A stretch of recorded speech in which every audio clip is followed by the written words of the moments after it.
እንኳን ለኢየሱስ ክርስቶስ የትንሣኤ በዓል አደረሳችሁ። ትንሣኤ የመስዋዕትነት የጽናትና የተስፋ በዓል ነው። የበደለው ዓለም ነው፣ የተሰዋው ግን ክርስቶስ ነው። ያጠፋው ሰው ልጅ ነው፣ የካሰው ግን ክርስቶስ ነው።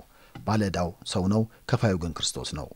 የክርስቶስ ሞት አንድም ለማዳን አንድም ለትምህርት ነው። ስለ ብዙዎች ሲባል መስዋዕትነት ካልተከፈለ ብዙዎችን ማዳን አይቻልም። ሀገርን፣ ሕዝብን፣ ወገንን ማዳን ከተፈለገ መስዋዕትነት መክፈል ይገባል። ቃል ክርስቶስ በቃሉ ብቻ አልተናገረም፣ በመስቀል ላይ ውሎ ፍቅሩን በተግባር ገለጠው እንጂ። ራሱ አስታራቂ፣ ራሱ ታራቂ፣ ራሱም መስዋዕት ሆነ። ዛሬ ኢትዮጵያን የሚወድ ሁሉ መስዋዕት ለመሆን የተዘጋጀ መሆን አለበት። በሌሎች መስዋዕትነት መጓዝ የኦሪት ሰዎችም አድርገውታል።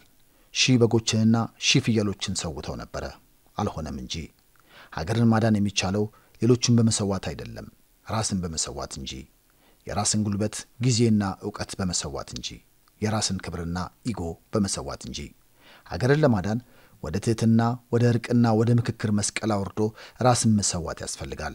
መስቀል መከራ ነው፣ ስድብ ነው፣ ግርፋት ነው፣ ውርደት ነው። ራሳችንን ለሰላምና ለእርቅ መንገድ ስናዘጋጅ ከብዙዎች ዘንድ ስድብ፣ እርግማን፣ መከራ ይጠብቀናል። የሚያዋጣን ግን ከሊቶስጥራ እስከ ቀራኒዮ የኢትዮጵያ መስቀል መሸከም ነው። ለኢትዮጵያ ትንሣኤ ስንል መስቀሏን መሸከም። ትንሣኤ ከጽናት በኋላ የሚገኝ ድል ነው። ከፊቱ የጅምላ ፍርድ አለው። ከፊቱ ውግዘት አለው። ከፊቱ ግርፋት አለው። ከፊቱ መራቆት አለው። ከፊቱ መከዳት አለው። ከፊቱ የፀሐይ መጨለም፣ የጨረቃ ደም መልበስ፣ የከዋክብት መርገፍ አለው። በዚህ ሁሉ ግን በሸላቾቹ ፊት ዝም እንደሚል በግ ክርስቶስ በጽናት ቆመ። ስለ ዓላማ ሲባል መከራን ታገሰ። ስለ ሰው ልጅ ሲባል ሁሉን እየቻለ በጽናት ተጓዘ።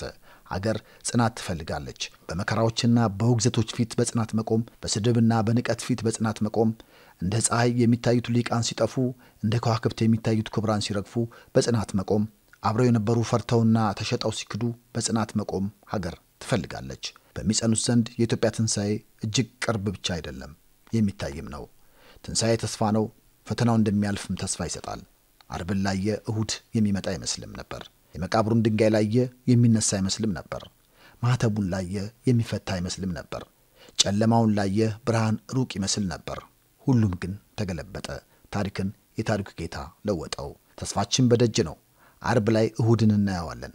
ከሞት ባሻገር ሕይወትን ከመቃብር አልፈንም ትንሣኤን የምንመለከት ነን። የሚጨበት ህልም፣ የጠራ ምናብ አለን። ስለዚህ ወጀብና አውሎ ንፋስ አያስደንቀንም። ዛሬ ለነገ፣ ሞት ለትንሣኤ ቦታ እንደሚለቁ የምናውቅም የምናምንም ነን። ለኢትዮጵያ ትንሣኤ የሚተጉ ብዙዎች ናቸው። የሕማማቱ ጊዜ እያለፈ ነው። አሁን አርብ ወደ ማታ ላይ ነን። ከጸጥታው ቀን በኋላ የኢትዮጵያ ትንሣኤ ይመጣል። ከሄዱት ብዙዎች ይመለሳሉ። ከተሳሳቱት ብዙዎች ያስተውላሉ። አርብ ዕለት በከንቱ የጮኹት ብዙዎች ያፍራሉ። ፈራጆች ይጸጸታሉ። ተገዳዳሪዎች ይበታተናሉ። የመቃብር ጠባቂዎች ይደነግጣሉ። ኢትዮጵያ ግን አይቀሬ በሆነው ትንሣኤ ትነሳለች። ትንሣኤው ከእስራኤል ለዓለም እንደተገለጠው ሁሉ ኢትዮጵያም ለዓለም ትገለጣለች። የትንሣኤ በዓልም የሚያስተምረንም ይህንኑ ነው።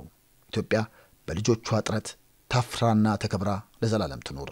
ፈጣሪ ኢትዮጵያና ሕዝቦቿን ይባርክ። ሚያዝያ 11 ቀን 2017 ዓመተ ምህረት